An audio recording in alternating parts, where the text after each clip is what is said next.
I wish to say a warm good morning or good day to all our colleagues, ladies and gentlemen, or everyone who is participating in the webinar this morning. My name is Yolanda Ali, and I'm currently the president of the Barbados Town Planning Society. And those of you who have participated in some of our symposiums in the past know that every year we try to celebrate World Town Planning Day, which officially this year will be celebrated on November 8th. This year, we have chosen as a topic for discussion, Bridgetown Revitalisation.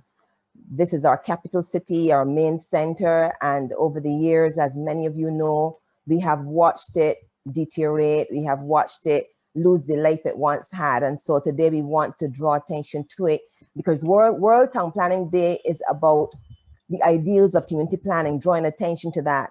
It's about drawing and advancing those who have an interest in planning professionally and the general public to understand that we plan, we think of a vision that we have for a place or a space in the long run.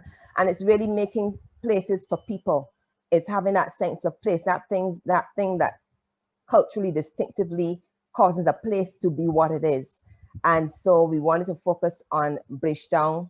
It's not a challenge just for us here in Barbados. We know that across the CARICOM states, many other city centers are losing life. And we know across the world, in the height of COVID-19, because we have now we're working at home, we're not going to the city center, they are also having problems. So we know that we've been having a problem for a little while, and it is not for lack of planning, because I myself have seen comprehensive and very well done plans for connectivity and pedestrianization for Bridgetown since the 1980s.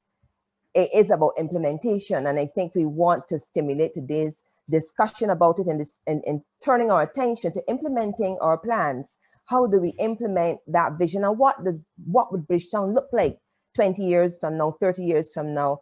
Not wanting us to forget that very often when we travel and see change, somebody has put steps in place 30 or 40 years beforehand. So we want to be the catalyst for that implementation of plans for Bridgetown. And so we brought together a group of colleagues to share their views, share their perspectives, stimulate thought on how we can make it happen. So this morning, I have with me Mr. John Williams, one of our speakers. John, wave and say hi to all our folk. Dr. Annalee Babb, Georgina Callendar, Mr. Geoffrey Ramsey, and we have as our special feature, Mr. Israel Mapp.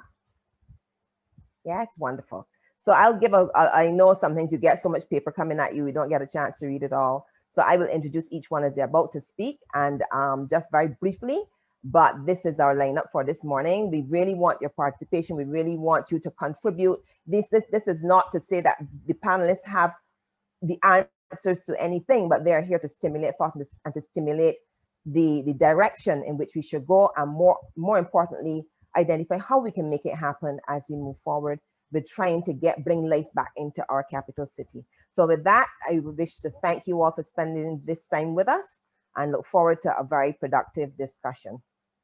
I would like to also take note and time to acknowledge Mr. Jason Dean and Ms. Joy Best from the Town Planning Society, and Ms. Sandra Penfold, who will be joining me in shepherding us through the morning with respect to the technical bits and pieces, and also to pulling it all together in terms of questions. So with that, I would like to introduce Mr. Williams. Mr. Williams has over 35 years of experience in financial and executive planning in the manufacturing and services sector in Barbados.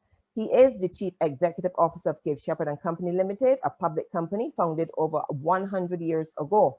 Mr. Williams is currently Chairman of Invest Barbados and the Director of Barbados Tourism and Marketing, Inc. He is a former Chairman of the Barbados Private Sector Association, former President of the Barbados Chamber of Commerce and Industry, and a former Deputy President of the Institute of Chartered Accountants of Barbados. John, I invite you to share your perspectives with us for this morning. Thank you. Thank you, Yolanda, and thank you to the Barbados Town Planning Society and for inviting me. Good afternoon to fellow panelists as well as everyone on. I think the bio that you read out did not mention planning anywhere. So you understand that I'm coming at this purely from a layman's perspective. The advantage maybe I have is that in fact, all of my work in life in Barbados, so now over 36 years, has been in Bridgetown and its environs. So starting off in Pinfold Street, George Street, in Fontebelle, Lower Broad Street, and Broad Street proper now. So I've been one of those rare persons, really, who, certainly for this generation, who has not moved out of Bridgetown. In addition, I'll be relying somewhat in not just what I've seen over that period of time, but also what I've heard, because both my parents spent their early childhoods in Bridgetown. And what I'm going to comment on, and there's no presentation this morning, is really what I've seen over those years, what I've been told. So it's a look back at what has happened, which I think is instrumental then in guiding us as to what we need to do going forward. First, so in that regard, it's not going to be anything earth-shattering or wonderfully new. It's what many of us already know, but maybe for the younger generation who are there, they may not have seen it themselves. I think the first thing is to say that the malaise in Bridgetown has happened over many, many decades, probably closer to a century. And I would say it's more akin to a wasting non-communicable disease than it is to a pandemic. It just has happened slowly, and the situation has been one of decline. The start of it, in my view, based on what I've been told, is really the shift in residential patterns. So my understanding is that the Bridgetown of 100 years ago and before was really a very vibrant residential and commercial center. But we then had, and those others would better tell me, but the development then of probably what were then the first planned suburbs. So you had Belleville, Strathclyde, and this allowed the upper middle income persons to move out of Bridgetown. And then later on, that was followed by a lot of middle-income persons moving out of Bridgetown. So as sugar declined and housing development extended to what were previously sugar plantations and what was considered countryside, persons moved out of Bridgetown. And it's been a long time since you would say that there's been a solid middle income or upper middle income residential population in Bridgetown. In fact, I would put it to you that if you were to meet someone for the first time in Barbados and you were chatting them and you said to them, "Where do you live?" and they said Bridgetown, you would be quite surprised. In fact, you'd probably be shocked. Whereas in other countries, if they said, "Oh, I live in London," or "I live in Toronto," and I understand those are much bigger areas, but it wouldn't surprise you. But and even to our south in Guyana, if you said they live in Georgetown, that wouldn't surprise you. But someone now saying that they live in Bridgetown would come as somewhat of a surprise. Not surprisingly, what then started to shift afterwards was that of business. And this has happened much more in my time, so I feel much more familiar with the chronology of it. And the first to move were those businesses due to change in trends and mobility of the population that required more space and required parking. So their car dealerships, supermarkets, hardware stores, they started to move out probably in the 60s and more so in the 70s and continuing. And they tended to leave smaller operations in the city itself. So it wasn't that they, certainly for things like supermarkets and hardwares and so on, it wasn't that they were necessarily abandoning it completely, but the beating heart of their operations was no longer based in Bridgetown. The next move then, and of course this is not necessarily a sequential order, so these things overlap, but were really office type businesses and entities. So we had the insurance companies, the professional offices. The one exception probably being the law firms, although some have moved out, but because the law courts have stayed in Bridgetown, a number of law firms have stayed there too. The embassies, head offices, banking. Again, in many cases, let's say with banking, leaving a branch or more than one branch in in Bridgetown, but moving the center of activity outside. And then in more recent times, we've seen the government offices, so national insurance, many of the Treasury building in terms of occupancy is a shadow of its former self. And then we have there are a lot of other government departments that many people may not have even realized were in Bridgetown, but have now moved out. So whether it is Warrens in particular. So with all of that shift, what the businesses then that remain, having said that those other ones had moved early, and the ones that relied on a solid daytime working population have either diminished or they moved or they've closed as well. So for somebody who comes into Bridgetown every working day, it really, for many years has been a place that I said, I find it a lot easier to maneuver through Bridgetown in terms of traffic than I do through Wildy or Warrens or anywhere else like that. And that is not said with pride, it's just said in a matter-of-fact way. So what's left? We have a few busy areas in proximity to the transportation hub. So we have Fairchild Street, St. Michael's Road, Baxter's Road, Cheapside, wherever their bus the terminus that's still quite busy. We have a bit of oasis of activity in Swan Street. That's very, very busy. A few duty-free shops, but I would say certainly more closing than opening. And then they have the businesses that own the real estate in Bridgetown, and they're a little bit trapped because if they unless they absolutely have to, they're tending to stick it out, because if they move out, they won't find an active purchaser or someone who's keen to rent at an acceptable economic rent. And we have then some still central services. You have the police station, law courts, but long and short of it is that there's a lot of empty and underutilized real estate. And that's, so I'm not telling you anything new, but that's just my observations on what has happened over a period of time.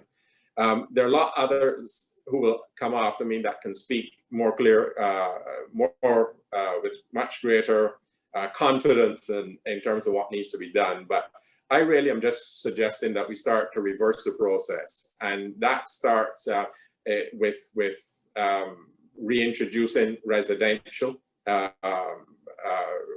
accommodation and more than accommodation, actually people in residence in Bridgetown. I support the government's plans for Carlisle Bay are really more with Barbados Tourism Investment Inc. than Invest Barbados. But I think that blend of tourism and residential is very exciting. To me, one of the most exciting things is the mooted conversion of the Treasury building into whether they're studio apartments or one-bedroom apartments, really targeting young professionals. And I think that would be phenomenal. If we attract those persons to live in the city, then I think that will be the start of then pulling back in economic activity. But that in itself won't be a traditional private sector development. It won't be about getting permission to cut up 10 or 15 or 20 acres and do it into house lots or building condos. So there will need to be very attractive incentives to do that. I think just to start off, this is Catholic stuff, so we can't say you can't beg for incentives forever. But I do think that to get your key projects going, you're going to have incentives, and equally the rental value proposition for those young professionals needs to almost be an offer that they cannot refuse. That the attractiveness is such that they're saying, you know what, I hadn't thought of it before, but living in a studio apartment in Treasury building is quite exciting. Goes almost without saying, but you have to say it, is that the hygiene factors of lighting, security, sanitation have to be put into place to support that. And the one area then I do feel confident speaking about is the area of business. And I will say that it won't rush back in, but the vacuum will not remain. And therefore, as residents come back in, as activity starts to happen, then business will follow that. I expect the first activities will tend to be cultural, entertainment, you know, the food sector, but others will follow. And I really I spent much of my life watching and looking on with the slow decline of Bridgetown. It would be nice to finish off seeing the rise of it again. So those are my remarks. Thank you, Yolanda. Thank you very much, John. I didn't say at the beginning, but we're going to try to utilize the chat feature as much as possible. Before I go on to our next presenter, next panelist, it'd be good if there are a couple of questions, probably 1 or 2 questions. If you have them, we can entertain them now, but use the chat function, please. Use the chat. We will get around to other forms of communication and interaction later on, but for the time being, let's use the chat if you have anything. I just to add on to what John was just saying about the city, even now as we continue to plan for our city centers, not just in Barbados, but looking at the sustainable development goals that we often use, and we talk about smart cities, and we talk about safe cities, resilient cities, and sustainable cities. There are all kind of principles now that we apply to an urban space, which you're really talking about a good change around, turn around when you're talking about Bridgetown. It's walkability, connectivity, and things like that. The use of the technology to keep it into us, bring it into modern times as a space that the young professionals will want to live in, and perhaps even students from overseas may want to have residence in Bridgetown if we make it that attractive. And it has to be a combination of things taking place at the same time. So I don't see any questions in the chat box, so I'm going to introduce our next panelist, Dr. Annalee Babb. Is that correct? Yes. Dr. Annalee Babb is an international consultant and CEO of ACB Global Inc. She has spent more than 17 years in executive management, specializing in digital transformation, international technology policy, innovation and management, new digital media, investment and export promotion. She currently serves as the Prime Minister's Special Envoy and Special Advisor to the Minister of Innovation, Science and Smart Technology, Government of Barbados. She chairs the Digital Transformation and Solutions Committee of the Prime Minister's Jobs and Investment Council and is co-lead organizer of the Creative Industries and Trade Digitization Forum for UNCTAD 15. And that is being hosted in Barbados in April in 2021. So good morning, Dr. Babb, welcome. And I invite you to share your perspective on the revitalization of Bridgetown. Thank you.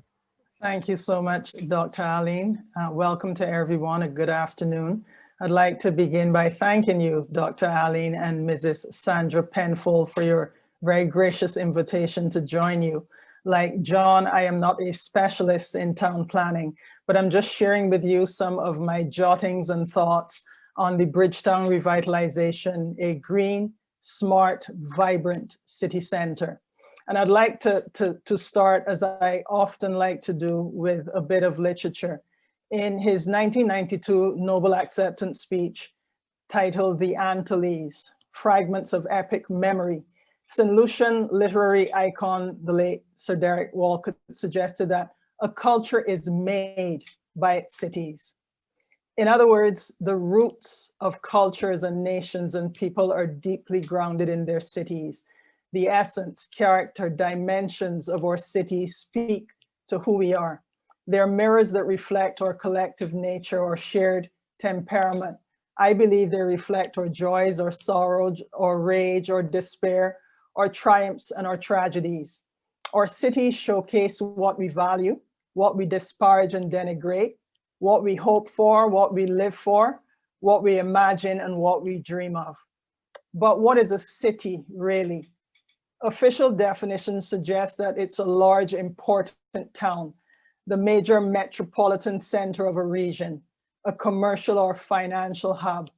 But I think of a city as an agglomeration or a cluster of people who first settle together in a specific location or place because of the benefits of that space. Reduced transportation costs, exchange of ideas, shared natural resources, land, or large local markets. Its proximity possibly to ports or major transshipment routes. But over time, that location or place, I believe, takes on a historical significance, and it has a life of its own. But as cities continue to evolve, my question becomes, and I think ours should become, does the digital revolution that enables instant communication in our modern world make cities obsolete? Or does it reinforce the primacy and power of vibrant cities in a global knowledge economy? Knowledge-driven urban development, the globalization of innovation and innovation networks. We hear a lot now about the commodification of big data, the diffusion of wireless broadband services. All these things are driving smart city design to deliver greater efficiency, competitiveness, innovation in a number of key areas, but most notably with respect to the environment, energy, utilities, governance, and even the delivery of digital services, both public and private, to citizens. Some places around the world are even building master planned smart cities from the ground up on undeveloped or greenfield sites. But if we build it, will they come? Some of us here are old enough to remember the movie Field of Dreams. And this notion of if we build it, will they come? Is that an appropriate one on which to base our modern urban planning? I believe that cities and places, as John suggested, as Dr. Aline has made clear, they require people in order to survive and thrive. People living at their very heart. A culture may be made by its cities, as Walcott suggests, but cities are made by people. Yet we seem to invest more in buildings and tech than people, and then in understanding what inspires people, what draws them to a particular place. We also ought to invest more in each other, I believe, as a priority, and how we turn our own ideas and innovations into real value. So then I had to ask myself, what kind of city is Bridgetown? What does Bridgetown say about our culture, about who we are as a people, about who and what we value and what we dream of, what we hope for? What does it say about us now today? And both John and Dr. Aline gave us some insights, but is Bridgetown decaying? Is it dying? Is it diminishing now? Then we ask ourselves, what kind of city was Bridgetown in the past? And again, John gave us some wonderful insights on that. I know that it was a slave and sugar and agricultural center or entrepot where we moved products and people and agriculture back and forth, selling and buying. At one point, it was, and I think largely still is, what I call a merchant center. But in the past, there were buildings where people lived and worked and socialized and created. And as John again suggested, that is a very useful model for us to think about. How do we revitalize Bridgetown today? I also know that in the past, we had very light industry at the outskirts of Barbados after independence and for a certain period after that. But now I think we need to ask ourselves, what kind of city should we now reimagine Bridgetown to be? And I have a visual that I'm happy to share with the Barbados Town Planning Society, and they can share it with anyone who is interested. But it is what I call a matrix of trust. And I actually designed it to think about innovation and digital solutions and science and technology. But when I looked at it, I realized that this visual can apply to designing a world-class anything, including city center. And there are a number of components to it. But I think the first thing we need to think about is what I call in this context, city scanning. If we want to develop a new kind of Bridgetown and reimagine it, first we have to ask ourselves, what draws people to our city? Is there anything that draws people to our city? Are there things that we could create that could draw people to our city? What makes Bridgetown special? What do citizens and visitors say it offers that they value? What and where are the top cities, places that compete or might compete with Bridgetown and draw other people? And how does Bridgetown rate against the best in class with respect to people, products, prices, efficiency, quality of life, environmental and overall impacts. And then what competitive value propositions might we improve and or design and develop to add value to citizens and visitors' lives within Bridgetown? And that's the component of city scanning. And then once we have done that, we can think about product customization. How might we enhance Bridgetown's services, solutions, products, and experiences with smarter thinking, technology, policy, strategies, design, and delivery? And once we have done that product customization, we then could look at citizen and visitor segmentation and ask ourselves, once we did that initial customization, who are our citizens and visitors? How do we reach them? What must we do to win them, to retain them? And once we know that, then we go to citizen engagement. What captivating stories springing from citizen and visitor experience might we tell about Bridgetown? In what ways? Via what channels? To whom? And at what cost? Because sometimes I think one of the ways that we fall most in Barbados is that Bajans are not taught to tell our stories and to market ourselves and to engage people in who we are. And so citizen engagement and visitor engagement is very important. And then product enrichment, and it's a virtual cycle. Once you know who your citizens are and you've segmented them, you begin to enrich your products even more. What additional value propositions might our citizens want? What would make us further stand out among top competitors? And then we have to hold ourselves to a standard with agile delivery. Is our design of Bridgetown fit for purpose? Are its governance frameworks appropriate and effective? Do we deliver on our promises where Bridgetown is concerned? Does Bridgetown live up to our value commitments and exceed citizen and visitor expectations? Do we continuously optimize its delivery? Are we planning to succeed and to thrive? And ultimately, this leads to us understanding how best to enhance the entire ecosystem. Are we continuously training, adapting, growing, listening, and learning? Are we helping to build and nurture thriving communities of living and practice?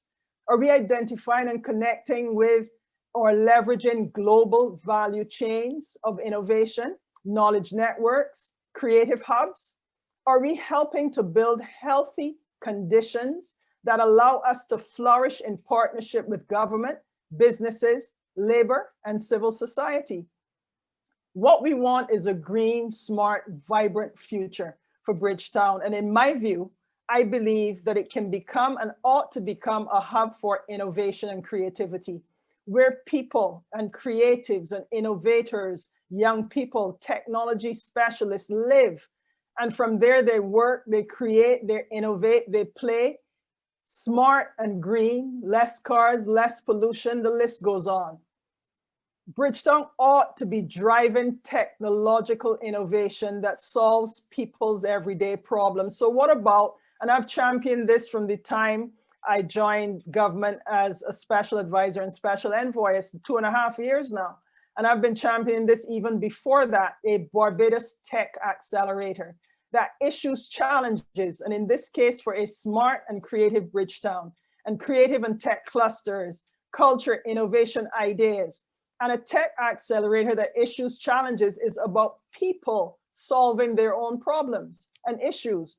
And when you combine people and bring to them tech specialists to work through their ideas, that gives them a stake and an investment in what you're building. So you're not just building it and hoping they come, but you're asking them to help you and help us build it together. I just would end very quickly with a plug for Dr. Aline mentioned UNCTAD 15. Mr. Adrian Green and I are the co-leads of the Creative Industries Trade Digitization Forum for UNCTAD 15 at the end of April 2021. We have a really exciting program planned with a number of plenary sessions looking at creativity and tech innovation, but also issues of equity. And one of the themes is Bridgetown, a smart creative city. So I'm happy to say more about that and answer questions as we go. But I'd simply like to give Sir Derek Walcott the last word, since I gave him the first word. In the same Annalee Fragments of Epic Memory, he says of the Caribbean, ours are not cities in the accepted sense, but no one wants them to be. They dictate their own proportions, their own definitions in particular places, and in a prose equal to that of their detractors. So that now it is not just St. James, but the streets and yards that Naipaul commemorates, its lanes as short and brilliant as his sentences. In other words, our cities are us. And that's just some food for thought. I thank you for the invitation and look forward to the other presentations and to a very robust discussion. Thank you. Thank you very much, Dr. Babb. That was quite thought-provoking. Ultimately, we are talking about what gives Bridgetown that sense of place. We recreated it's for us, what makes it culturally distinctive for us and make us stand out as a place where people want to come and enjoy it with us. It's not for them, it is for us. And they will come to have that same experience. So thank you very much. We hope to come back to that. I see, I checked my chat. I only see, and I encourage you when you put your questions in the chat box to say who you are so we know who's asking the question. I saw a question from, I believe it was Trevor Leach. What about the role of decentralization and how that is contributing to the demise of our city center, our capital city, Bridgetown? I think I'll answer that since nobody on the panel is a planner. And I think the world over, we have seen how decentralization actually does undermine the role of a city center. And we know that's part of the problem. The role of the government's strategic planning section is really to keep ahead of that with multiple stakeholders. The thing is that it's not just the key stakeholders in terms of sectors, but it's actually also delivering something that a wide range of people will find acceptable. We have in the last few decades been planning for our very car-centric focus. So suburbanization allows us to drive the car right up to the shops and get out with comfort. But there's also that element, that person who wants to experience a walking shopping, have a walking shopping experience, and that probably may be Bridgetown if we turn it so. So it is about getting all stakeholders to understand that we cannot plan to the demise of our capital city, yes, and perhaps put restrictions on how much we do in the suburbs. And that requires everybody's participation to be a part of that whole planning process. It is not for one agency to do, but several agencies, and of course our leaders to be a part of the mindset, because at the end of the day, decisions have to be made, and they have to make the understanding that we are trying to keep all of our centers alive and vibrant. It's not just Bridgetown, it's also Whole Town, it's also Oisings.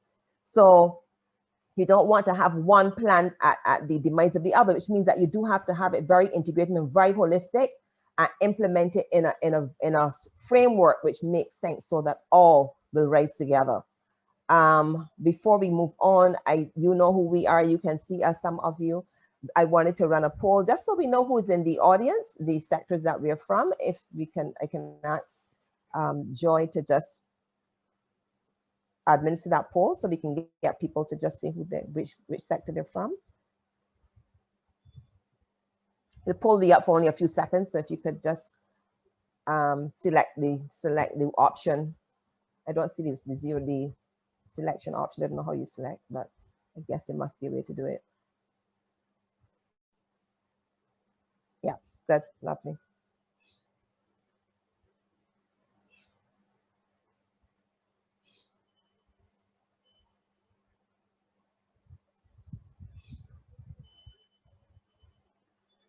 Thank you for your cooperation.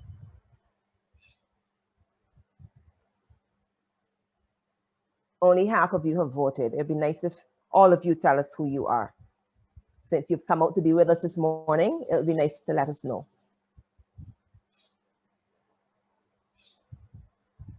If you're traveling a group, pick one.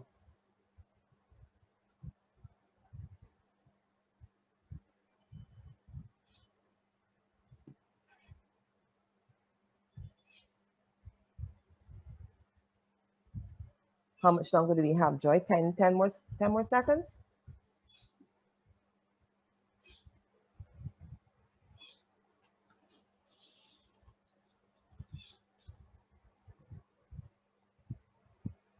Our next speaker is Ms. Georgina Callendar. Georgina, do you wish to start sharing your screen? Hi, good morning, everyone. I'll share my screen. Just your first slide. Just your first slide while in the background to the poll while they continue. Mm-hmm. So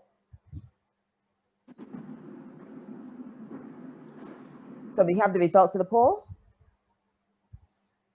So more than half. Is this the results? Yeah. More than half of our participants this morning come from the land-based professions, planners, architects, engineers, land surveyors. But it's nice to see that we do have someone from the Barbados Bridgetown residential community and from the business community and property owners. That is so wonderful to be a part, to have you as a part of this discussion, because I think at the end of the day, we want to have input from people who are living the experience. Thank you.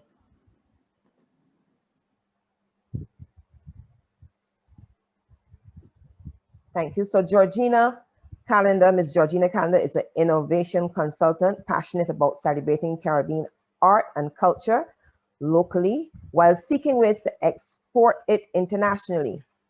Skilled in experience, design, and concept creation with over 10 years experience, her main goal is to always find a creative solution to client objectives. With an innate eye for style and balance and keen understanding of what motivates people, she works to create visually and emotionally impactful brand stories for her clients, using her expertise to craft live events, installations, and product offerings. And with that, I welcome Georgina Callendar. Can you stop sharing, please, Joy? The poll? I don't know. Okay, good, lovely. Thank you. And Georgina, welcome, and we look forward to your contributions. Good morning. Thank you, Dr. Aline. I want to say thank you so much for having me here. And I want to thank John and Dr. Babb for laying a beautiful foundation for what I'm about to speak about. Again, my background is not town planning, but my background is innovation design, and I come from a very heartfelt place for Bridgetown. Bridgetown is my heart. I'm actually a historic tour guide for Bridgetown. So I've spent many days walking the streets and I've experienced the real life problems that people have trying to navigate our city. It was designed to be a pedestrian city. It was always a commercial hub as well as a home. And I think we've stepped too far away from that now. And that is where my presentation is about. Bridgetown, building a modern city, but we're putting people first. So I'm gonna be reading, because I have lots of ideas and I want to make sure I don't miss anything important. There we go. Putting people first. So for over 400 years, Bridgetown, and by extension Barbados, has been the first point of entry into the Western Hemisphere. We are an overlooked cultural center, a gathering place intended for human interaction, an international story waiting to be told. Today, I'm proposing we tell that story by putting people at the forefront of the revitalization plan. When a people claim their city, it opens the doors for long-term prosperity. And putting people first means more people, less cars, more recreation, less commerce, more character, and less cookie cutter solutions. So more people, less cars, AKA pedestrianization. Similar to 42nd Street in New York City and Copenhagen in Denmark, we want to move away from a predominantly commercial focus to a recreational focus with commercial touchpoints. For New York City, there was an upswing in tourism when they reclaimed Times Square as a pedestrian-only space. There's a great quotation from Craig Dykers, maybe I'm saying it wrong, but that's the head architect the head designer to make the space pedestrian. He said, conceive of a project whose success will be measured not only by its new aesthetic, but also the long-term physical, psychological, and economic benefits on its community.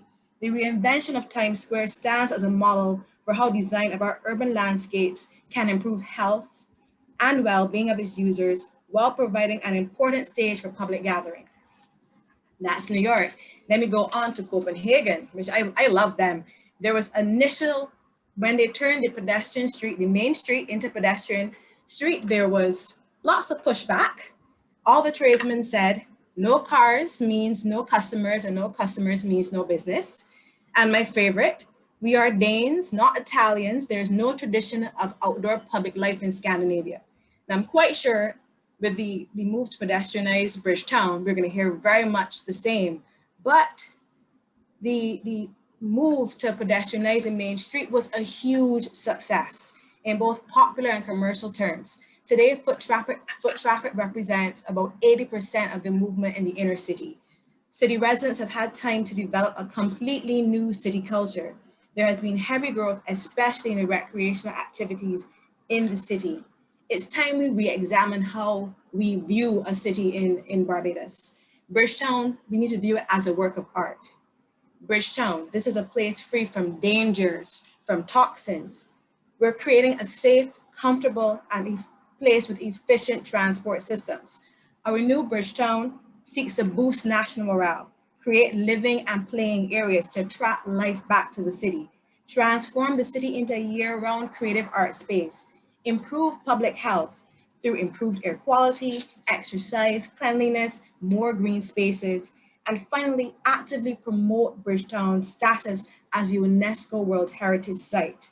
And also with the deteriorating social connections due to COVID-19 and working from home and the desynchronization of our society as a whole, we need to look to spark new connections through shared joy and communal spaces. And Bridgetown has the potential to become this communal space. Bridgetown will be a new urban city nestled in a historic footprint. Which moves on to my next point. More recreation, less commercial, AKA, these are my pillars. Authenticity is important when creating a space to be loved by locals. That's why the historic usage of every street, area, building, and surrounding community should be taken into consideration when creating the city. We want a city that highlights recreation and habitation, art and culture, history and education. The new Bridgetown goes back to its roots as a social space with commercial touch points. So we look at our city life, our recreation and habitation. Historically, Bridgetown was a highlight.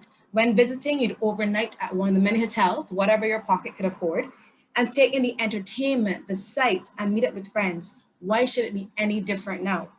In a redesigned city, we focus on key areas for pedestrianization, the boardwalk, another area, Beckwith Place or Beckwith Square. Most people will not know that area, but that's actually the area in front of Mutual Building, Trident House. It actually was pictured in the previous slide, which allows city dwellers and visitors to converge, mingle, and access the other areas of the city in a relaxed social atmosphere. The streetscape should be designed to encourage human interaction, such as seating areas, the foodie culture, vendor kiosks. Bridgetown is no longer a pass-through point, but it returns to its former place as a destination.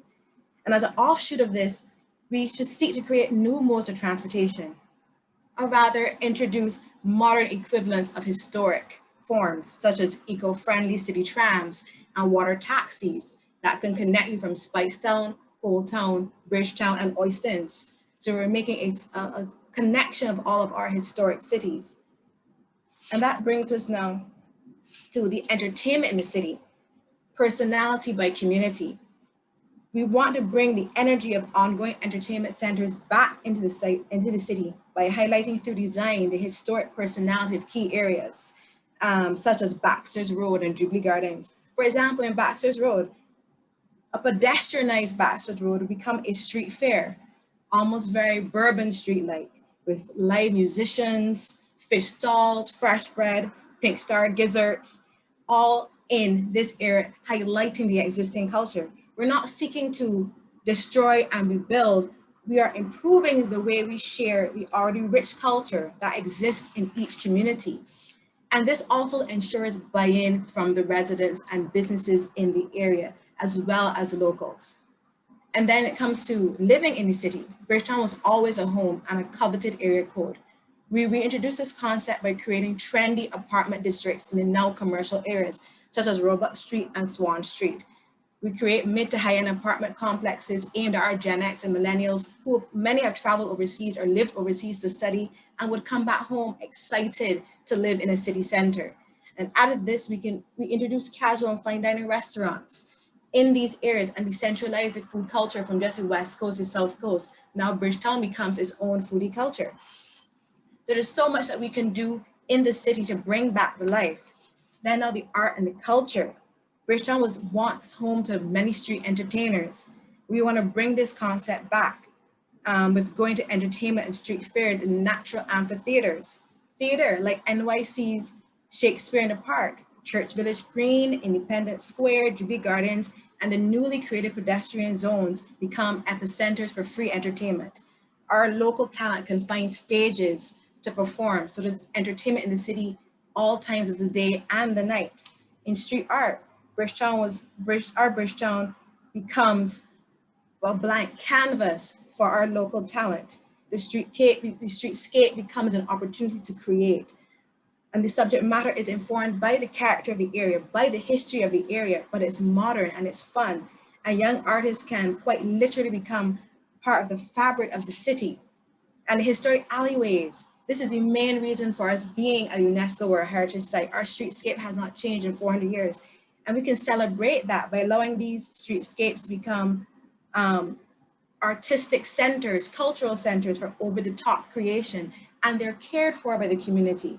So we're asking our communities to be part of this process and letting our young people feel as though they have a stake in this space, because if it's not for them, it's not for us, who is it for?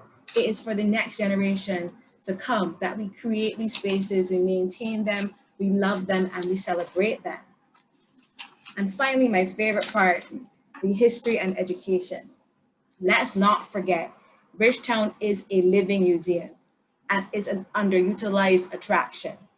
Taking cues from cities like Philadelphia and Boston, we weave the historic story into our redesign.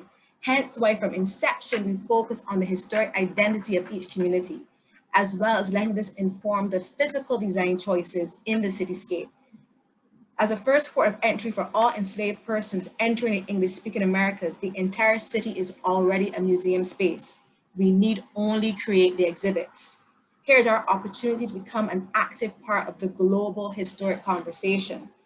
Following storylines of the city, for example, First Port of Call, Carlisle Bay Memorial, religion and mystery, and other such concepts become living exhibits within the space. Our exhibits take their shape through the streetscape, commission and thematic artwork, historic buildings, and specially created digital kiosks, explanatory signs and plaques, which all form a historic network of information. And this information network extends into partnered, guided and self-guided tours, complete with living historic characters and recreations. And Bridgetown then becomes an active, an interactive educational tool for all audiences, not just visitors, but locals. As a tour guide, I can say I've given tours to locals who have been more shocked by the information about their own city than visitors. And that is a tragedy. Bridgetown is a museum, and it's a highly underutilized museum space that we now have an opportunity to celebrate and, lack of a better word, exploit. There is prosperity to be made in historic cities. And that brings us to our conclusion. And it's time, in my view, to move away from cookie cutter urban design and create an authentic yet modern Bridgetown experience targeted at our local audience, because a city claimed by its people becomes a city of significant value. Like New York and even Oistins, when you engage the locals, the visitors will follow, leading to new sources of revenue and revamped national pride. This is our living city, history, art, culture, and the people who call it home. That's the end of my presentation. Thank you so much, Georgina. Thank you so much. Very, very inspiring. We have to consider how we can make that Bridgetown that you're visualizing the place where we want to be. And I was just going to the chat. The many comments have been coming up in the chat, and I'm only calling out a few of them because I know we have people who are streaming and they can't see the same chat box. So I see here Eddie Abed, surely with the port within the environs of Bridgetown, we can we can leverage day tourism activities as part of the way forward for revitalization of Bridgetown. In other words, utilizing the cruise ships that are coming through. That is one suggestion. I don't know if you let me say a few and then perhaps you can respond. What efforts have been made to ensure that we create a city that the population wants to see? Placemaking, following the principles of placemaking. The thing is about it as the next comment, which comes from, I think I saw it there. Placemaking was Zoe Osborne. Gordon Ashby says that the cars have made us lazy. So people don't want to be in Bridgetown and can't get out on Broad Street and walk into Cape Shepherd because they don't want to move at all. They just want to be able to step into the store and come out. And that is a phase that many big cities went through as well, where they went through the whole car thing, and then they realized that that does not create an experience, and it also contributes to poor health overall. And these European cities where there's more walking have proven to be more helpful. So maybe that's a mindset that we actually have to strategically go after changing that so that we can get people back in the city and enjoying it. The thing about planning is that often we are planning for 10 and 15 years down the line, and people tend not to be able to catch a vision that easily, and they don't participate until something physically actually happens, unless it's something happening now. That ability to think about what you want to see in the future sometimes escapes. I'm going to let you comment in a minute. There's a few more. Bajans have rejected Bridgetown, coming up from Gordon again. And Kim Holder says that New York and Copenhagen have the space. They are large cities and they have the space to create pedestrianization zones. We don't, apparently. Predominantly, yes. In fact, shops and commerce should be predominantly in pedestrian zones, like in the case of Swan Street. That is Corey Evelyn. Right, so Corey Evelyn says, don't think creating pedestrian zones requires shops and commerce to move. In fact, shops and commerce should be predominantly in pedestrian zones, like Swan Street. Yes. And then Gordon says more car parking would be required in order for it to work, because the Bajans obviously like the car. Paid parking. Alex McDonald, as one of the few Bridgetown residents, it's important that the city is clean and attractive. Even now, painting, maintaining, and cleaning is a big part of it, because again, making the place attractive for other people and safe. David Coombs fully agrees with Georgina. I think we need to pick low-hanging fruit and use the successful examples that exist. Waterfront Cafe and the pedestrian boardwalks are sure examples of this. So Georgina, I've just gone through a few of them. People raised examples like oistings, etc. Any response, any feedback on that before we move on to our next speaker? Just engaging just one or two comments before we move on, because we want to keep moving. Sure. Definitely the comment to saying that NYC and Copenhagen are bigger and there's no space to create pedestrian zones. In my presentation, I purposely chose the view of Beckwith Square, which is that area in front of Mutual Building where the lower taxi stand is right now, to show you what it could look like, because that's what it looked like at that point in time. So yes, there is space. And when I say less commercial, when I say less commerce, I don't mean move the buildings, but of less focus on creating a town made for businesses to run instead of creating a town made for people to enjoy it.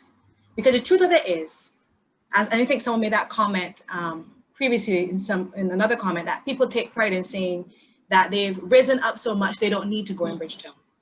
Because Bridgetown is not an enjoyable experience. Bridgetown is viewed as, let's be honest, you all think of Bridgetown, when you go in there, you're hot, you're sweaty, you don't want to deal with that, right? We now want to create a Bridgetown that, do you feel that way when you go into, let's say, Amsterdam, when you walk through the cities? If you go in London, it is a pleasurable experience, and it's built for that. And that's what I'm saying, that we build a pleasurable experience for town. Town is not some place you go fast-paced to do work. We're trying to create a new idea of Bridgetown. Let's say we have to rethink how we think about cities. It is supposed to be a clean, healthy space. It should be a space where there's transport. As I said, we do eco city trams that will move you around. So if you don't want to walk, there is an eco-friendly tram to get you from one point to another. There's even water taxis to get from one city to another. And it's a space that is a healthy, relaxed atmosphere with commercial touch points. So you still need commerce, you still need the malls, you still need the shops, but people are no longer rushing to get there. The idea is when you come into the city, you come to the city to stop, enjoy, and spend at least 2 or 3 hours there. And in that point in time, you're going to walk around, see the shops. I use the Copenhagen example and their quotes. I love those because that's exactly what I expect Bajans to say. We don't have a culture for it. There's no cars, means there's no people. And even in Copenhagen, it improved their life. It improved the commerce, it improved the shops, it improved everything. So I don't see why the size should make a big difference. If they had improvements there, I don't see why we wouldn't have improvements here. If we have people living in the city again and we make recreational mingling spaces with food kiosks, all those food vendors are going to make money. You know, all the vendors in the city are going to make money. No matter what, you will actually have more cruise ship visitors willing to spend longer in the city. As a tour guide, I've given guides tours, to cruise ship passengers. They will come into the city, they will enjoy the tour, but they'll rush back to their ship because there's no great pathways, there's no great place to walk. They might go in Cave Shepherd, buy a few bottles of liquor, and then head back to the ship where it's comfortable. Do you not think if we had a comfortable resting spot in the city, they would not stay and they would not spend more dollars? So we have to rethink about how we view our city and think of it as a destination within itself, not a pass-through, but a place where you are purposely going to enjoy your time. Thank you, Georgina. That's great food for thought. And I'm going to introduce, and we're going to come back to that, of course. I'm going to introduce our next speaker, Geoffrey Ramsey. Geoffrey is currently engaged in Patrimonio Vivo, the Living Heritage 2020 program for the Caribbean and Latin America, under the aegis of the Inter-American Development Bank, where feasibility studies for historic Spikestown are currently being planned. He was a member of the consulting team involved in updating the physical development plan for the government of Barbados, led by Urban Strategies, Inc. I would now welcome Geoffrey. In the interest of time, we are trying to get through everybody, to give his presentation and his thoughts on the revitalization of Bridgetown based on his experience with a very significant project. Good afternoon, everyone, and thank you, Yolanda and Sandy, for your invitation to participate. In the interest of time, I will try to be efficient as I go through these few slides, which speak to a case study, that being the Synagogue Historic District. And for the benefit of those who may be on the call who are offshore, I will point to some of these adjacent sites where there is initiatives underway for further development. The area in question that we will focus on is the area in blue, SHD, Synagogue Historic District, if you can see that. There are some red arrows in the slide pointing to the library, the Carnegie Library or Public Library, Roebuck Street, where there is an initiative underway with residents and proprietors currently to uplift the character and amenity of Roebuck Street. Parliament Buildings has been already the beneficiary of some restoration years ago, as has been the Spirit Bond and St. Mary's Cathedral. But we have some gems which are shown: the Dry Dock, Marshall Hall, Cheapside Market as well, that deserve our attention. But the one which I would say is most critical following the Synagogue Historic District is the public library, which has been closed for 12 years and in a serious state of disrepair. Before I discuss that any further, let me focus on the synagogue site, which is probably one of the oldest in Bridgetown, some 400 years old, and was once the site of not only Jewish worship and activity, but also Christian and Quakers.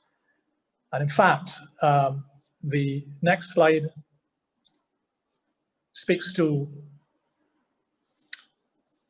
a map of historic Bridgetown. I just wanted to position this within the UNESCO World Heritage boundary, as it were, for historic Bridgetown. So you can see that this is within that area. And moving on to the next slide, we have an image of the synagogue, Nidde Israel Synagogue itself. If we can move to the next slide.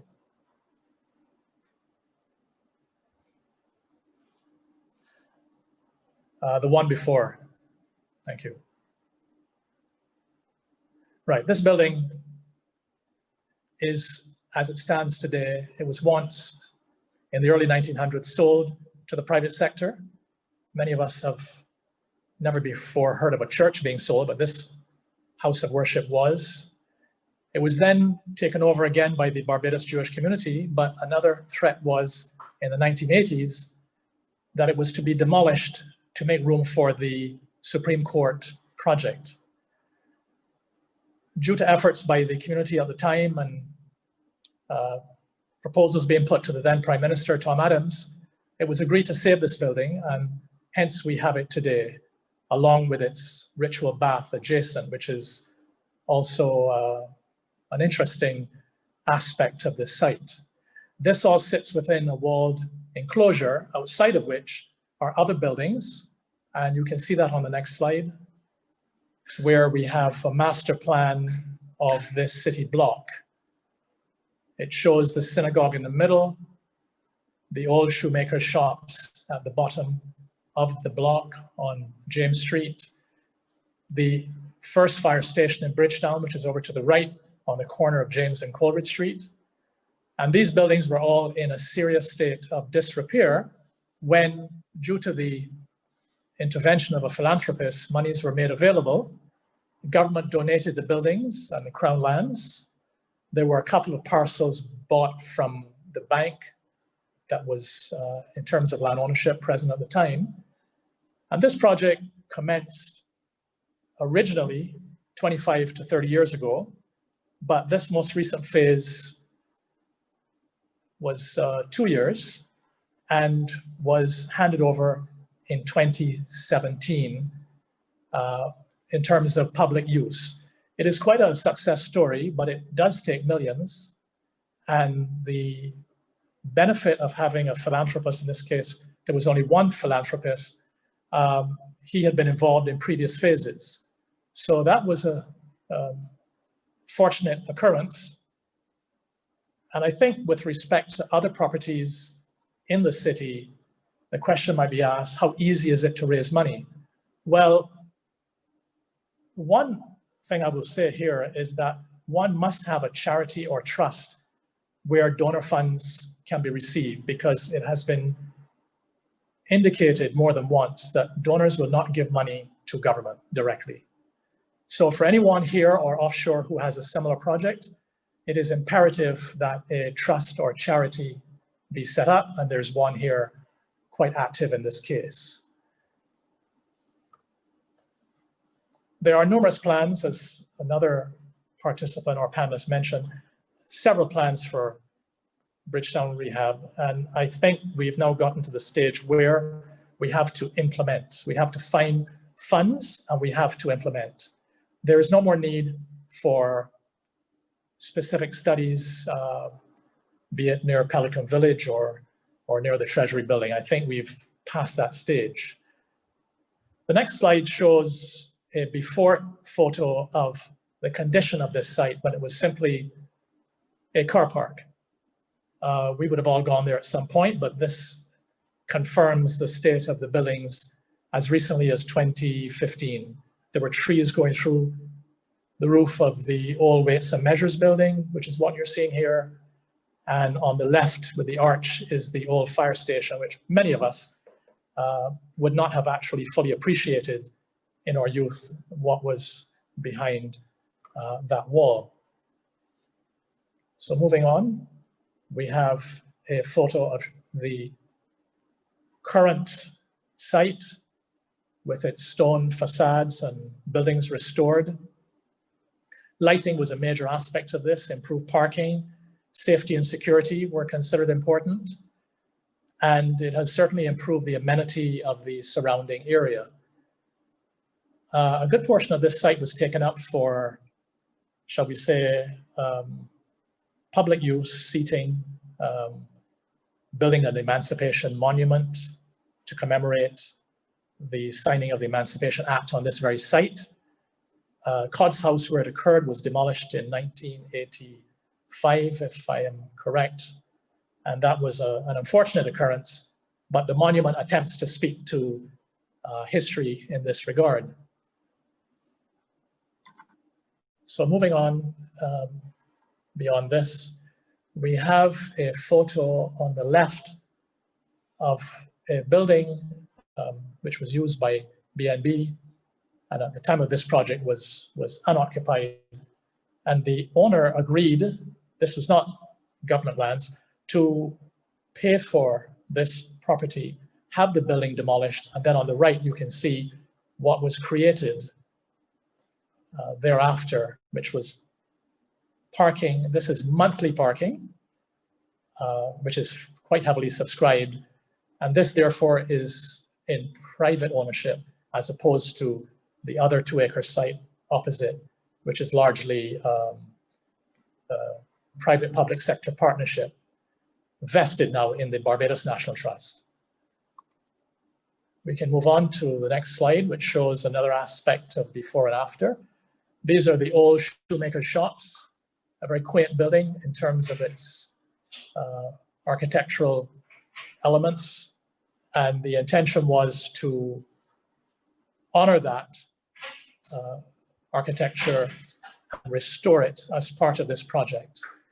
The photo above really was taken at a point when there was only one of those rooms being occupied by a shoemaker. The rest of it, there was a tree growing out of the middle, and really it had fallen into disrepair. Today, it is occupied by tenants and functions as part of the revenue generation for the site. And let me just say that donors will give money for restoration, but they will not likely, as was in this case, continue their support financially. They expect that projects of this sort are going to be sustainable. They have to generate their own funds. And in the case of this project, what has worked, fortunately, is that the parking facilities, both hourly, daily, and monthly, help to generate enough funds to cover the maintenance of the buildings, and that is actually a reality. The security, there are cameras that were installed from the beginning to monitor certain on-site activities after hours and so forth, staff to work in the parking and on maintenance of buildings. And I can say that this has been a success story in terms of the ability to meet all expenses post-construction or post-restoration. An important consideration also, and I think I saw her on the call, was that accessibility for all was considered an early requirement for this site. Whether you were able to walk or you were in a wheelchair, that this was a high priority. And I would suggest for any other project in Bridgetown that this also be the case. Although we know the challenge is that in terms of infrastructure, be it sidewalks or roads, it is almost impossible to safely navigate, let's say from the port to Parliament without having to face grade changes and the challenges that exist in Bridgetown. So accessibility must be, going forward, one of our key considerations. I would move to the last few slides, which really speak to acquisition of lands which were necessary. The cemetery at the Synagogue site was full, and therefore permission was sought from government to purchase part of their land for the new extension of the cemetery. The restoration of the shoemaker shops, the fire station, the Emancipation Monument, I spoke to these already. This is just, these were just objectives. And the Barbados Jewish community developed a new social hall. This was the only new building on the property, but built to accommodate their social events because that was not possible before. Now, in the course of that excavation and construction of that new building, a Quaker tombstone was unearthed of someone who would have been a high-ranking member at the time of that Quaker society. And that has been honored by restoration, and the slab is visible to any visitor. Roland Gibson was the name, and it demonstrates that they lived actually right adjacent to where the Jews would have lived. And the entire, almost the full car park that exists now was once a Quaker burial ground. So there's tremendous history that one comes across in any part of Bridgetown, and I think Georgina talked about Bridgetown being a museum. I would agree with that. On this site are two museums. The museum, the larger of the two, which speaks to the contribution of those who came from Brazil and brought sugar technology with them. They were Jews.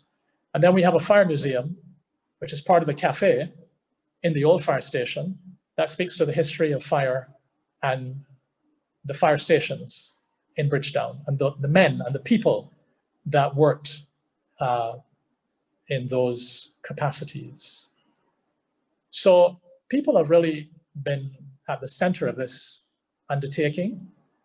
I would like to say, as I move to the next slide, briefly, that the principles of UNESCO's World Heritage Site also are considered relevant here.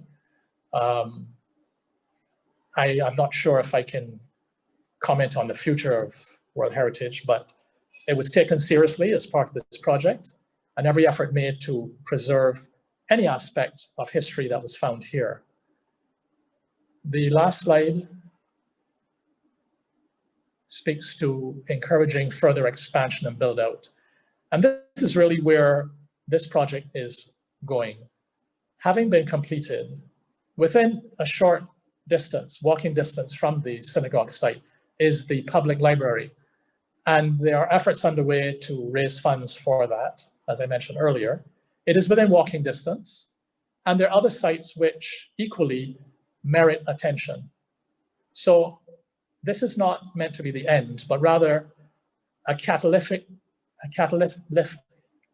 as a catalyst for future expansion, future restoration, future regeneration within the city.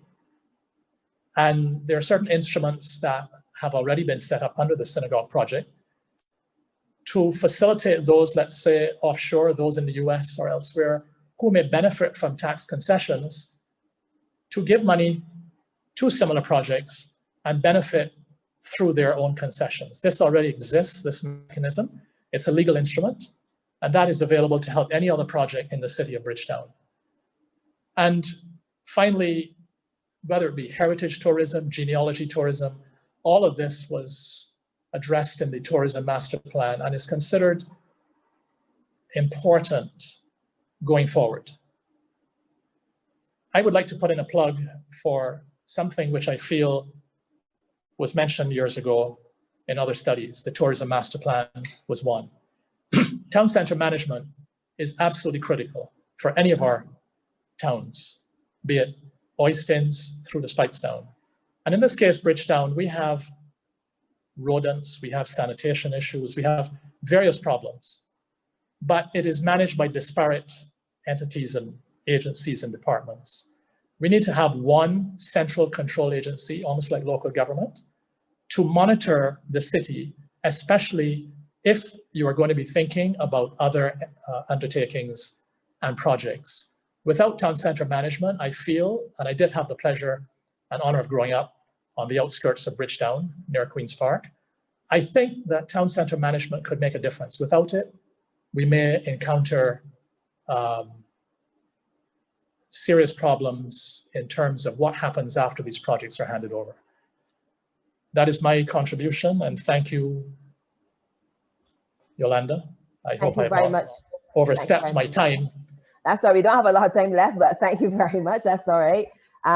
We have our next speaker, Israel Mapp. Israel, as you get yourself together and project your slides, Israel is actually the director of Union Collaborative, and this is a live project. So whereas you have a big project in terms of the synagogue, a success story, but lots more jewels around the city that we can actually harness and use towards shaping Barbados. We have the artists and the use of the creative use of art to actually bring another space back into the limelight. So if you could go ahead, Israel.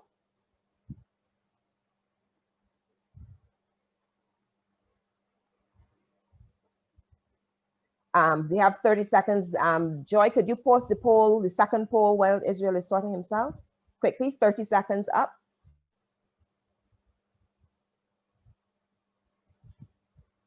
Do you think the pedestrianization of Bridgetown is a good idea? Answer, we have 30 seconds for this poll.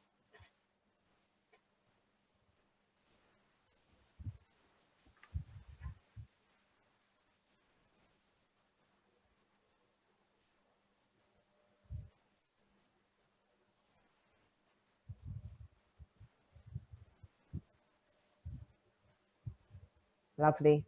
Okay, lovely.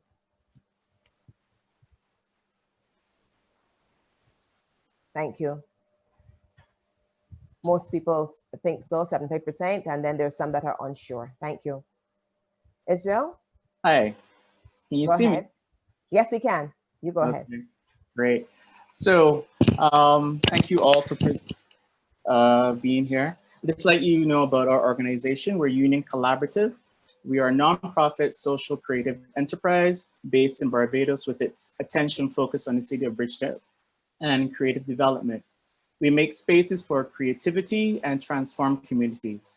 As a creative placemaker, we are intentionally leveraging the power of the arts, culture, and creativity to serve a community's interests while driving a broader agenda for change, growth, and transformation in a way that also builds character and the quality of space. Essentially, we're bridging the gap between artists, designers, makers, and their audiences while providing a space for collaboration.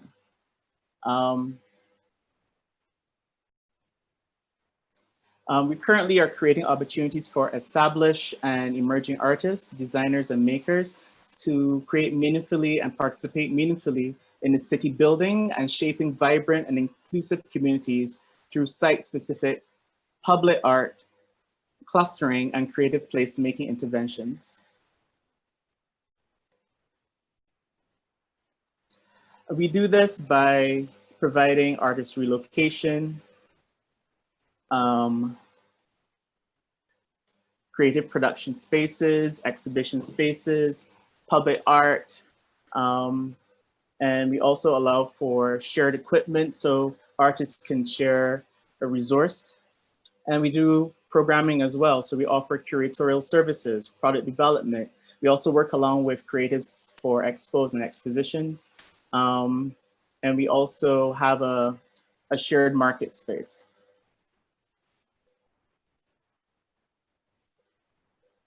So our major project and flagship project is called Union at Beckwith. So if you look at the screen, you can see an aerial shot of the northwest quadrant of Bridgetown. You can see the Carinage, and the streets we've highlighted are Now Street, Pink Street, and Prince Alfred Street. Essentially, our building is a city block. I think the top of it is Broad Street. So our project, Union at Beckwith, endeavors to rebuild the cultural foundations of underinvested properties and neighborhoods in Bridgetown and incite movement of community through social and economic and environmental revitalization. And it's culture-based, it's designer and artist-led, and people-centered and neighborhood-driven. So we're transforming the old Beckwith Mall into a beautiful community hub that connects and inspires local residents, visitors, citizens through art, creativity, and professional skill training. And the project intersects with many aspects of the country. This includes This includes heritage, visiting economy, regenerative development, agriculture. So essentially, in phase 1 of our project, it's an adaptive reuse of the mall and converting the spaces or the current shop spaces into shared studios, dedicated studios, exhibition and assembly spaces, a shared marketplace, a movement art studio, a resource center, and recycle spaces. Not to ignore the courtyard. Is one of the few original courtyards left in the city. And we are currently revitalizing it, bringing new plants. It's actually a microclimate that helps to cool the building. So many aspects, there's an environmental component. So the main impetus of the project is really artist relocation. So we are developing affordable spaces for artists, designers, and makers. And we're doing that through shared spaces. So instead of an individual leasing a space on their own and trying to manage the finances of that, we allow them to share with others. And they're in a membership program, which allows them access to space, equipment, and programming, which is better use of resources. So while providing the platform, it sets up an economic and creative and cultural stimulus to support an attractive and public realm by and for its communities. We're hoping that over time, this artist location becomes a creative and cultural industry cluster. So in that way, we're bringing networks of businesses that produce a core and cultural products of design, and they interact and work together. And then over time, it becomes a cultural district, more responding to design. We're hoping that all the properties in and around will respond to this. But that's essentially the project, and it's happening now. We're still at ground zero, but essentially the project is happening now. Other aspects of the project are community and arts development, where we work along with nearby communities through education. We're using art as the impetus of that, and also public art. The building itself will be a canvas for visual artists, creating large murals on the facade of the building. And we're hoping that that will also inspire property owners and tenants to also curate their facades in this way. But essentially, that's the project Union at Beckwith, which is happening. Thank you very much. Thank you very much, Israel. That's excellent. So it just shows you when people get together that they can bring some of the old buildings back into use. So many things have come up for our consideration. How do you revitalize the dockyard areas? How do you change our transportation mechanisms so that we are able to have greater accessibility for people who are not fully able? How do we get connectivity? All of those things. What kinds of businesses really need to be in Bridgetown? And that is an important question, because as we think about going forward, what types of businesses really need to be in Bridgetown when you think of it as a cultural center and an entertainment center and a place people want to enjoy living and recreating and working? It has to be made enjoyable. It's an overall thing. How do you get people engaged in the process to recognize that it is for the benefit of all of us, and people sit back and not engage? So I want to, as we come close to the end, I want each of the panelists to just give just take 1 minute and just say what you think needs to be done in order to revitalize Bridgetown. What are the 2 things that need to happen? John, you want to go first? Sure, thank you. I think there's consensus around the need for people to start the process. And what I would really like to do is to see a single project. And I of course, had mentioned the Treasury Building one because it particularly appeals to me, but it could be any one that is identified and championed. And we understand that it's not going to be a regular economic decision, but it's put into place. I saw the post by Gordon earlier that when he was moving to Robert Street, that people thought he was mad. But I think let's find a residential project and get it going. That's my point. Thank you very much. Dr. Babb.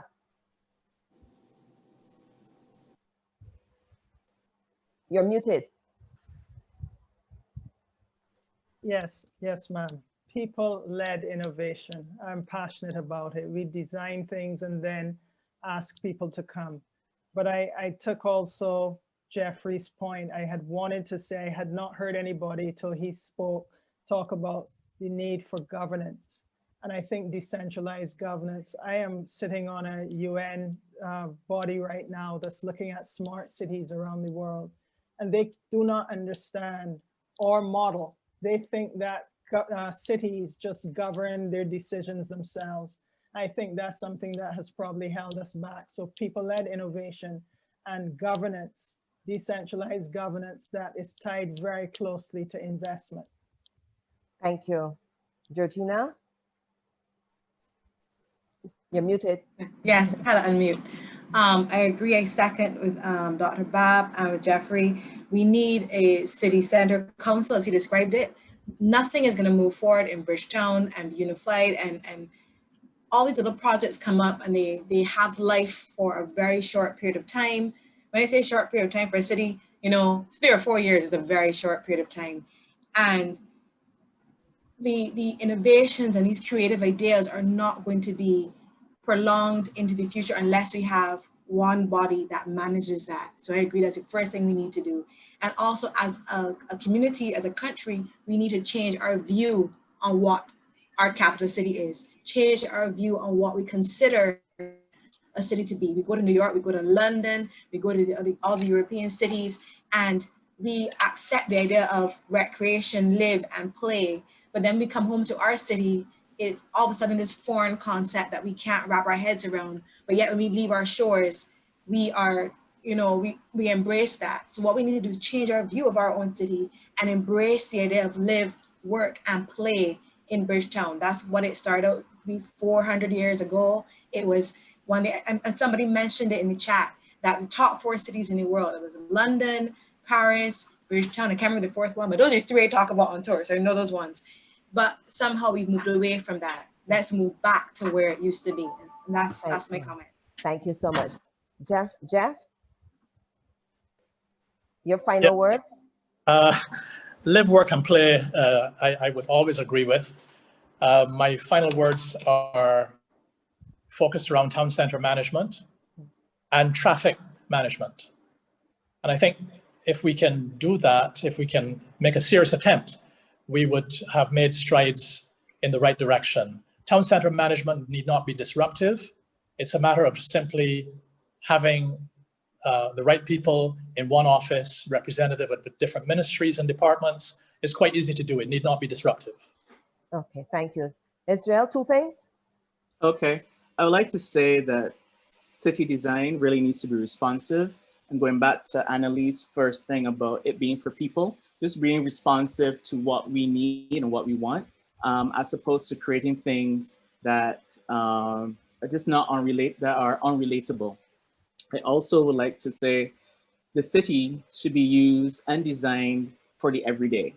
So when you speak about that, it's the same things I was saying. You live and you work and you play. So it has to respond to the everyday as opposed to something that's totally out of your reach, that is relatable and accessible.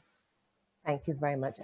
The session has gone very quickly, but we do have to draw to a close. I think as the Town Planning Society has to make a commitment to come back to this in January and have a wider discussion on how we can get this change to happen in Bridgetown. It's a very burning topic for many people. Has so many dimensions, so many moving parts. I want to mention also that sometimes we can use known business improvement districts to be formed, for instance, where groups of businesses and streets or sections of streets come together and they finance to change that as part of a bigger plan. So Jeff's point, we need a single voice. More than one of you have said we need a single decision-making voice for Bridgetown in terms of local governance, and that will make a difference. But I want to thank you all, and I'm going to hand over to Sandy just to close us off. Just before I do that, Joy, could you just post our final poll? 30 seconds.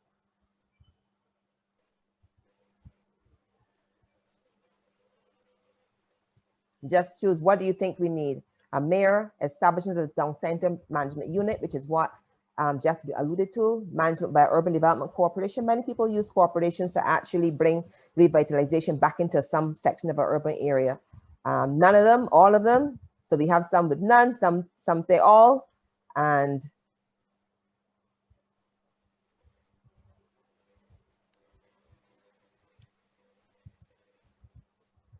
I can't even tell what's it there. Okay, so mayor, town center management, they seem to be and the highest goes to the urban development corporation to manage the entire thing as a comprehensive structure or comprehensive framework for making the city come alive again. And whatever model we use there, we can then export it to our other cities, our other centers, our historic centers, Cold Town, Speightstown, Oistins, and make them work for us. But we'll come back to this discussion. This is just the beginning. Sandy? Yes, Yolanda. I think what I want to do now is just to express everybody's thanks for an excellent session, and to thank our panelists, John, Annalee, Georgina, Jeff, and Israel, for all the stimulating ideas that have been thrown out there.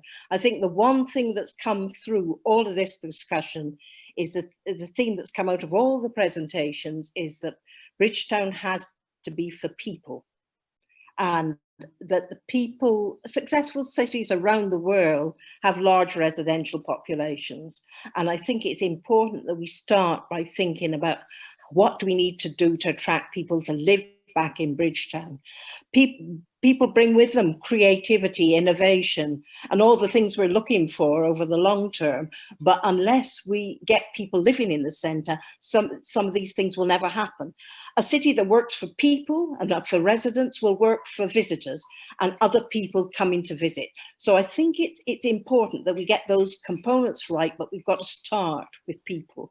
And I think that's come out right through every single presentation. I think the other thing that's come out is the need to have some form of championing of the city and some sort of structure, governmental structure, governance structure, which allows a focus on Bridgetown, so we don't get distracted, that we don't start something today and then the thing all fizzles out. You need some sort of focus for Bridgetown, be it a mayor, be it a town centre management. It needs something to pull it together. And I think those are the main things that have come out of the session today. And I'd like to thank all of the panelists for what has been actually very stimulating discussion. And to say again, as Yolanda just did, this is just the beginning of a discussion. I think the role that the Barbados Town Planning Society can play is to help to engage people in this discussion and then to try and pull together thoughts and take them forward in lobbying government or whatever other way we can do. So just to thank everybody for attending today, for all the participants. Unfortunately, we haven't had enough time to answer lots of the questions that were brought up, but that's always the case. We run out of time. But I'd like to thank everybody and say, stay safe, and we will be back again. Thank you. Thank you all so much. Thanks for participating and spending time with us and sharing your ideas. Thank you so much. Have a pleasant day. Bye.